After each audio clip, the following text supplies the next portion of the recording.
Racetrack innovation for everyday protection. Once again, back at Laguna Seca, you're watching Kart Today as we get ready now for the upcoming 15th round of the Kart FedEx Championship season for 1998. The Honda Grand Prix of Monterey. Full race coverage upcoming on ESPN at the top of the hour. Way up the hill at the head of the grid with the Kart safety team, Lon Bromley is here, and I want to introduce you to a brand new wrinkle in helmet innovation that I think is going to become very quickly the standard in racing helmets all around the world in many, many series. John Deegan, a fellow, came up with a unique idea. Very simple, as most innovations are, and it's really paying off. 6 drivers in this field, including Michael Andretti, are wearing a special helmet. Now, this is Michael's helmet. You see it from the outside. You're probably familiar with that.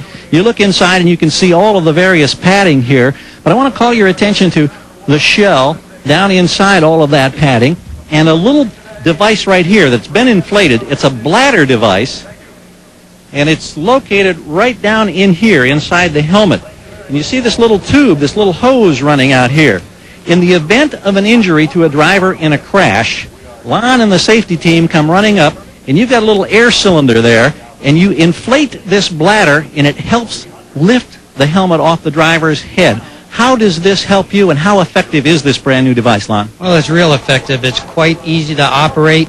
Good C-spine protection is taken right off hand. We hook up the Lure Lock device. You can either use compressed air out of a little cylinder or a hand pump, and the device is inflated, and the helmet, after released, automatically rides up off the head, and it makes it a much smoother operation than doing it manually.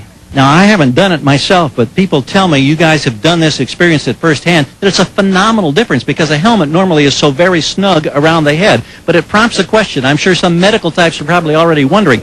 There probably are circumstances when you would not be able to use this type of device. Oh, absolutely. You know, one of the contraindications would be possible head injury, and that needs to be evaluated before you use the device. But after you use it, it just makes the helmet almost glide off a driver's head. So it's very simple. It's very effective. It's now utilized by Michael Andretti, Al Unser, Bobby Rahal, Brian Herta, and others, Christian Fittipaldi, in this race here today.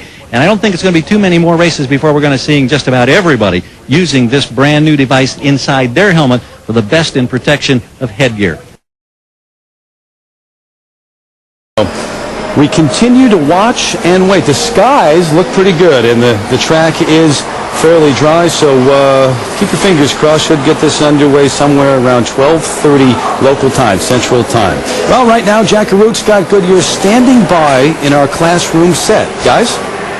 Well, I'll tell you, Terry, it is a bit of a classroom, and I'm going to give Jack a little information on helmets here that we have. Oh, great. I feel like ask Mr. Wizard now. Well, you know, the wizard I will be for you today. You know, all the crew and all the drivers today have to wear IRL-approved helmets here and have to be approved by the Snell Foundation. All these outer shells of the helmets are made out of a Kevlar carbon fiber weave. Very, very sturdy. The inside of the helmet here is made out of an expanded polystyrene, which is actually form-fitted to the driver's head. It is then covered here by a black Nomex material, which is actually fireproof in case of fire. The shield, which is fog-free, is 4 millimeters in thickness and actually can withstand things from going through it at over 200 miles an hour. Now, the neat thing for all the drivers out there today, they get to use what we call a tear-off, which is this clear visor strip here that you just simply pull off whenever debris gets on the shield. They'll have somewhere in the neighborhood of 6 or 8 of these on the car for today.